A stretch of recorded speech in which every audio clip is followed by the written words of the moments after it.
What's up, guys? Welcome to the XP Podcast, level 14. My name's Rob, and I am joined by my co-host, Austin. Austin, I just need to know, can you give us an update on how it is up in the cloud, my dear sir? Our resident cloud gamer.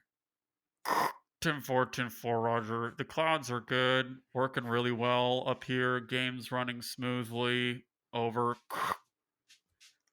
Thank you there, sir. Over and out. And then we're also joined. Wow. We're joined by our other host, Adam, our resident indie guy. I guess. Like, how's it going? It's going great. Are How's we the keeping indie that scene? last bit? Yeah, yes, we are. All that is staying in. Okay, just making sure. I'm not expected to do that too, am I? I'm not gonna. No. You're Hey, not in the clouds. That's only for those in the clouds, my man. It's Okay, only for the okay. clouds. Yeah, I don't like the cloud clouds right now. gamers. They're, there's not. It's all right. I'm not going to extend the metaphor. I'm. They're not for everyone. Some slight turbulence here and there. Yeah. It's a little cloudy right now, but that's how we like it. That's how we like it here on the XP Podcast. To get us started, guys, the XP Podcast is your bi-weekly casual podcast where we talk about all things video games and bring topics to the table to discuss for your amusement. If you have any comments, questions, concerns, topics, or corrections, please bring them to us either on Twitter at Ambitious Casual, or you can email us at xppodcast@ambitiouscasual.com. Well, actually, no, let me take that back. There are no timestamps because from here on out, these episodes are being broken out by topic for you, the people. So Wow. I better hear some thank yous in the comment section from all y'all. What about for our audio listeners, Rob? They don't get. Oh, and for our timestamps. audio listeners, thank you so much, Adam. For our audio listeners, there will be timestamps just because of the fact that podcast listeners get the full thing in full. Because I don't think you want Uncut. pieces. Just you want the whole thing uncut, director's cut. XP You want to podcast. clean your house Mhm. while listening to us talk Absolutely about video games. in the cloud. You want to hear us talk In the cloud. One thing before we get started into our first topic of the show, I do want to make a slight correction. It was unfortunate for me. This past a day ago. Like what is that when Death Store came out? A day ago, 2 days 20th. ago, July 20th. There we go. I woke up very, very sad to the fact that Death's Door was not on Game Pass. And I do remember saying about 2 episodes ago that the Death's Door was actually going to be on Game Pass. So where in the world did I think of that, Adam? Where did I get that information? That's what I told you. You asked me, is it going to be on Game Pass? I'm like, yeah. Where did I get that information? I would have sworn it was on some article I read. I think it had to do with the fact that it was showcased at the Xbox E3 event, right? Yeah. And so it must have just got mixed up with almost every game was like coming to Game Pass, and it must have mixed up in there in my mind. So That's fair.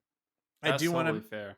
to anybody who woke up on the 20th and they're like, man, Rob said the Death Store is going to be on Game Pass. I'm going to wake up ready to play a brand new game. And here you are. Unfortunately, you did not have a free game, but I mean, you could buy it at $20. So oh well, it is what it is. It'd be a good $20 to spend. Looks like a great game. Okay, so going into our first topic of the show, Adam, your audio is great, by the way. Just want to let you know Cool. Yep. Cool. Going into the first topic of the show, we're heading into Nintendo Land right now. Okay, I love Nintendo Land. And no, I'm not talking about the Wii U game. There was a Wii U game called Nintendo Land, right, Adam? Yeah, I think so. Okay, I didn't have a Wii U. You're helping me with my street cred. We're focusing on a brand new release, a Legend of Zelda release, the Skyward Sword. Adam, you're gonna bring us and give us your mini review. Yeah. What's going on with the Skyward Sword Nintendo Switch Edition? Yeah, for sure. Just know you guys can interrupt me at any point with add some color, bring up some questions. Yes, Rob, you have something to say?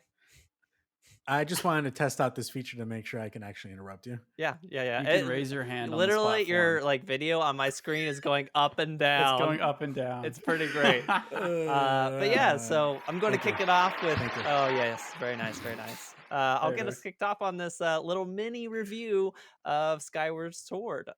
So first off, for those of you who do not know, Skyward Sword is a Legend of Zelda game that was originally released on the Wii, which very much so um, featured the motion controls of the Wii in its main Oh yeah, gameplay.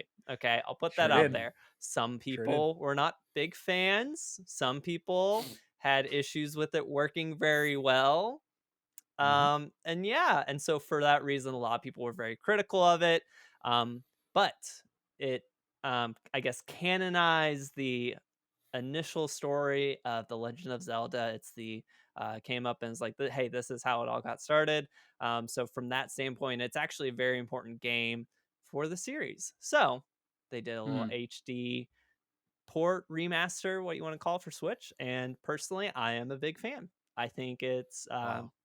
very good. So they basically give you the option of whether you want to do your motion controls or if you want to do like just like kind of traditional controller layout. But it's very weird because motion controls, you got to like actually swing in a specific direction because your enemies are like holding up shields or their swords in Mhm. specific ways. So it's like if you come Right. across and they have their shield there, it's going to mess you up. And so in order to like do that on the controller, the right stick, you like flick it in the direction that you want to swing it. And you know, that's how it works. I will say motion Mm. controls are improved over Wii. So like if you played it on the That's Wii good. and had issues, but you like motion Really? controls, like I mean, they fundamentally just work better. Like That's Wow. good. like I had so much trouble on the Wii where it's like I would try to swing, but just like something was like registering a swing in the other direction for like when I like wind up to do the swing, it would register that as a swing. Go ahead, Austin. Well, sorry, this hand raising feature is really funny. Love it. Well, with the Wii, it had a sensor bar, right? And you Yeah, just place yeah. it on the top of your TV. So is this connection? Is it what is it? Bluetooth connection? How are they connected? Yeah, I mean the The Joy-Cons Joy-Con. are Bluetooth connection to the console, and then there's like a Right. gyroscope on the ins like you know internals. Yes, Yeah. Rob. Oh, hey, thank you, Rob here on the press pool. So just wondering because I know with the Nintendo Switch, I can tell you what was going on with the Wii version. You know what was going on? It was the dumb little crossbar that you have to put on top of your TV. Yeah, That was what was wrong. that's what Austin You- just said. That's what I just said. Oh. Yeah, I agree with what Austin said. No, we're going to cut that. So Glad we're on the same page. So here we go. We're going to cut that. So here we go. Austin, that's a great point. The motion bar really was terrible. Glad that you That's just right. said that and nothing else happened. That was a after great point, that. Austin. Wow, that was a great point, man. So Thank you. what I'd I have to do on the appreciate Wii is like I would have to like slowly move my arm around and then Yeah. swing, and then but by that point the enemy had like moved where their arm was, and I'm like, dang it, I gotta go back around, and it was awful. Oh but my god. those problems are either non-existent or just a lot less noticeable on the Switch. The stick controls are not intuitive at all, but once you get used to it, you're like, okay, this is a good way to play. So me, I Cool. prefer to play portably. I'm not a huge fan of the motion controls, so that's how I prefer to play, and I think it works great. There are a lot of people complaining like, why didn't they just completely rework the entire game so that motion control mechanics weren't the central point of it? And that's not what they said, but in my mind, that's what I'm Yeah. thinking, because you would have to thought rework the the same thing, too. entire game to make everything that's motion controls, which is everything, not be motion controls, which is more effort Yeah. than Nintendo is It's a probably lot. willing to put into it. I No, mean, we no. saw the Super Mario 3D All Stars ports. You know, Nintendo's not putting a And you- lot of effort into this stuff right now. Mm-mm. Yeah, go ahead, Rob. Go ahead. Oh, thank you, Rob here from the press pool. And we all know what Nintendo's mantra is: the less effort, the better. Yeah. And so they don't want to do Right. anything extra. So Less is more. I That's do. what Nintendo says. That is what they say. Less is Actually, when I more. bought my Nintendo Switch, it was weirdly that was the main quote on the back. I didn't quite understand Yeah, it, but you know, less is more. I do want to know. Yeah. Have you? I'm sorry. Hold up. Did you have your points? Did you barely get through your first point? Yeah, I've barely gotten through my first point. Oh, please continue. My bad. I apologize. The one thing I will say is if, for example, you have Joy-Con drift on your right controller, like I Mm, do, um, mm. the Joy-Con will not read almost any of your inputs for swinging the sword. Literally, I was like, "Oh, Really? I was probably a couple hours in before I even used the Joy-Con, but then I popped them on. I was trying, and literally nothing I could do trying to flick the stick this way or that way would actually cause a swing to happen. And it was like only by like Wow. really whirlwinding it around would I do like the spin attack. And I'm just like, what in the world? So Mm. Joy-Con Weird. drift continues to be a disaster for those who have it. Ah. So I have been mostly playing handheld still, but I have whipped out my nice little fixture S1 attachment for my Oh, Pro controller, and this has Wow. been a yes. fantastic way to play. Audio That's listeners, cool. he has a contraption that's connected to an actual handheld controller with his actual dock mounted above the controller. Yes, thank you, Rob. Thank you, Rob. I'm Good, here for good, the listeners. good ad, good ad. Appreciate it, Rob. I So do have a question real yeah, quick because you're talking about motion controls. yeah. So let's say you're playing. Has anything become distinct? And is there a simple task of just like pointing them straight up and then reset and then they're good to go? Or has it Um, never desynced for you? I haven't. I didn't do a ton motion control. I've done some, and I never had that issue. But in like the pause menu, there's like a button to reset. So if you're like super off, you could like quickly pause. Literally press the one button that you're supposed to press, and it should be good to go. Hmm. Oh, okay. Cool. Cool. Yeah, Cool. but yeah. Love it. So yeah, I would say it's a good game. Like I said, I think people's expectations to completely up in the entire mechanics of the game and do something different, it's not realistic. But for what this game is, Hmm. it's actually a really good port. So I would say, from a visual standpoint, the character models look fantastic. Like they look Great. really good in HD. Like overall, the art style has aged very well. This game runs at 60 frames per second, and it's just so smooth. Whoa. And That's strange, dude. it's How does fantastic. it look? It looks fantastic to play. I'm telling you, Wow. it's very smooth. Wow. Um, like this is to me, it's like this is Skyward Sword, like idealized. Like this is the best it probably like without like I That's said, cool. completely doing a remake. This is like the best it could be. Running 60 frames per second. It's 1080 if you're docked, 720 handheld, but it looks really good. The character models especially look really good. The environments are like and background textures are a little fuzzy, but Yeah. that's kind of I think part of what the art style was. So Yeah. overall, they did Yeah. a really good job on the port. If you don't like the motion controls or the stick controls, maybe you still won't like the game. But I'd say for Mm. people who haven't played it before, at least, and like Zelda games, they should at least give it a try, for sure.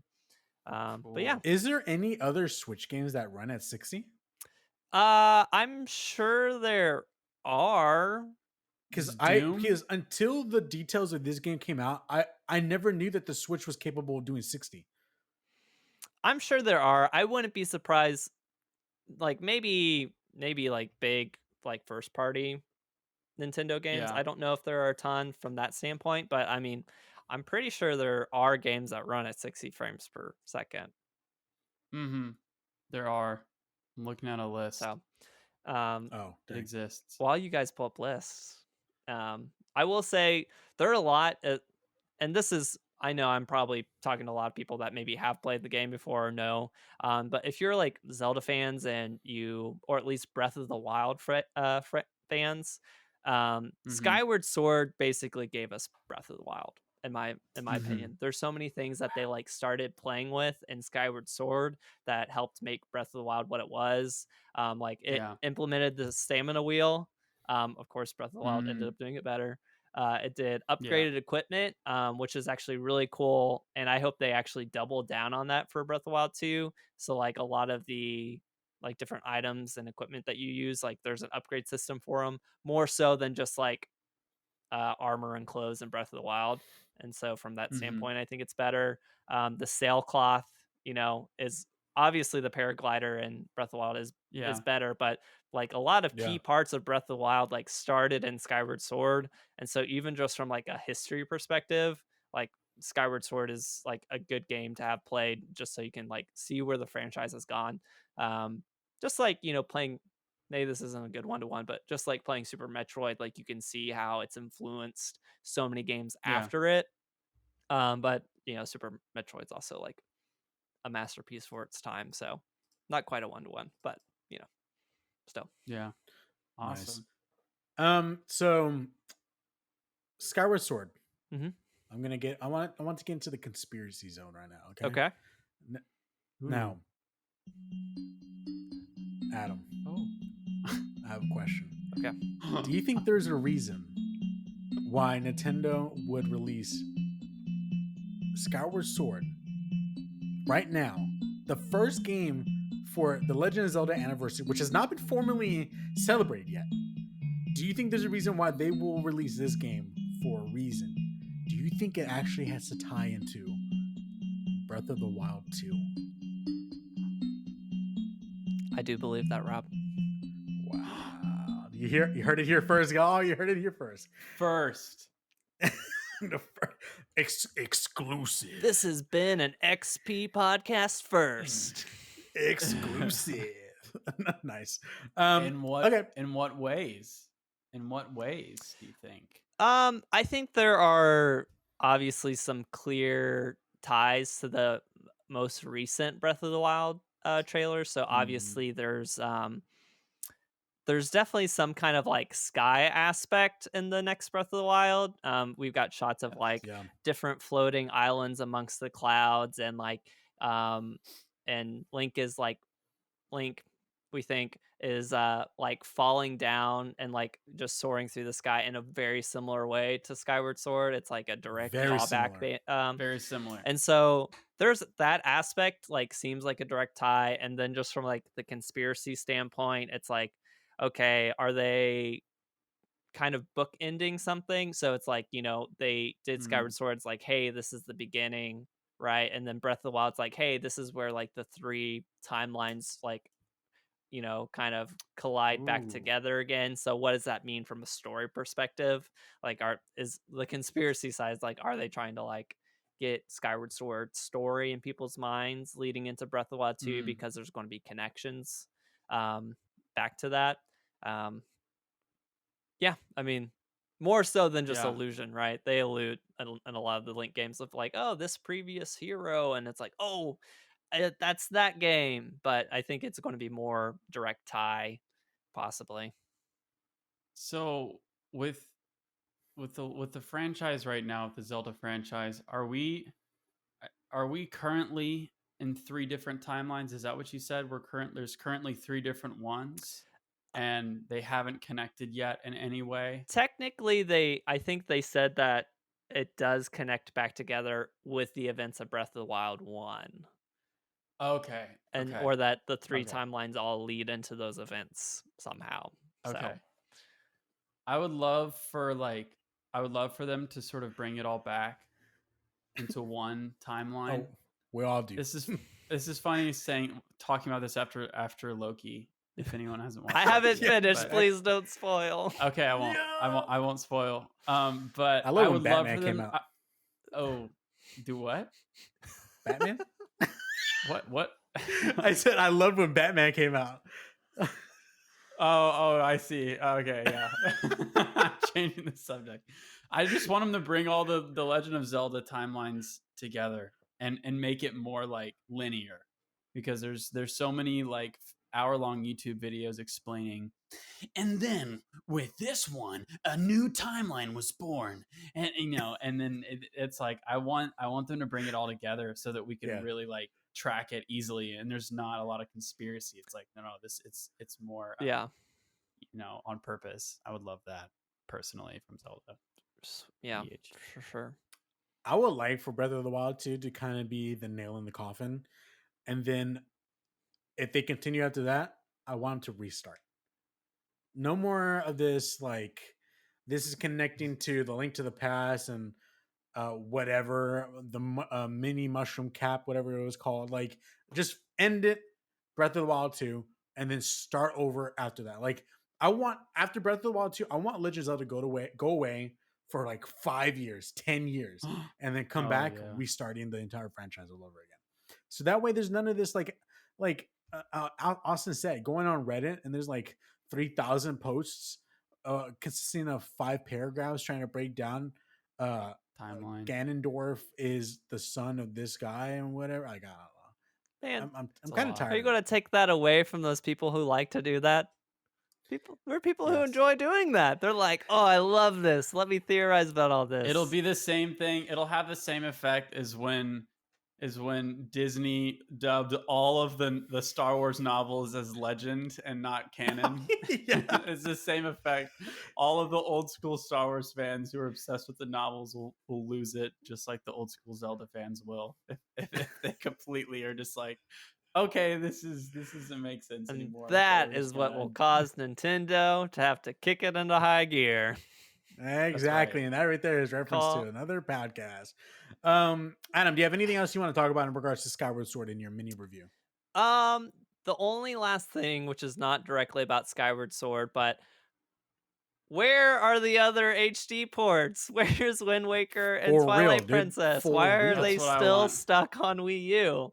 That's what I want. I don't know. And then also on another note, is this the last like HD, Zelda title HD release that we're getting? Like, is there going to be any more? Because I don't know if they'll do that for Ocarina of Time or Majora's Mask. Because technically they've already had like their 3DS like up-res releases. Yeah, and they But I can want it probably for just Switch. up-res those to the Switch if they wanted to, technically. I want that. I want it. Do it. Yeah. So When do you think they'll officially do the Legend of Zelda like anniversary thing? Because I think that's when we'll hear so much more. I mean, it has to be holiday, right? Holiday. I would think so. Because they haven't done anything Yeah. yet. It's too late. We're 10 months in. I Almost, think 10 months in. I don't know. I've been very like, waver. I'm in a very wavering spot right now where it's like, I'm getting very pessimistic about this stuff. I'm just like, Nintendo has no plans to do any anniversary unless they get in trouble and need more money before the end of the year, and then they'll do it. But Makes It's all sense. about money. they could have something. They could be like, they're ready to go, and we're just going to like give Skyward Sword its space, and then we'll do one of the other two or both in a package and give that its space, and then that'll lead into Breath of the Wild 2. I don't know. Because there's no other company in the world that can celebrate an anniversary the year after the anniversary like Nintendo can. And they did That's that. true. They did that this year with Mario. And it was already the end was of the it? anniversary, but they still kept going, Yeah. So I That's- still don't think they've said the words in the same sentence of Metroid and 35th. I don't think yeah. they've said that, even though they've already announced a new Metroid game for the year. I still don't think Yeah. they said Metroid 35th. Yep. I bet you what year anniversary is it for Legend of Zelda? 35th. The third. Yeah, 35th? Okay, 35th. cool. Yeah. I can picture them next year being like, this is the 36th anniversary of Legend of Zelda, and then that's when It's they like, go into high gear. okay. It's Oh, been all right, exactly guys. 36 years, 2 months, 3 days, and 5 minutes since the release of. Yeah.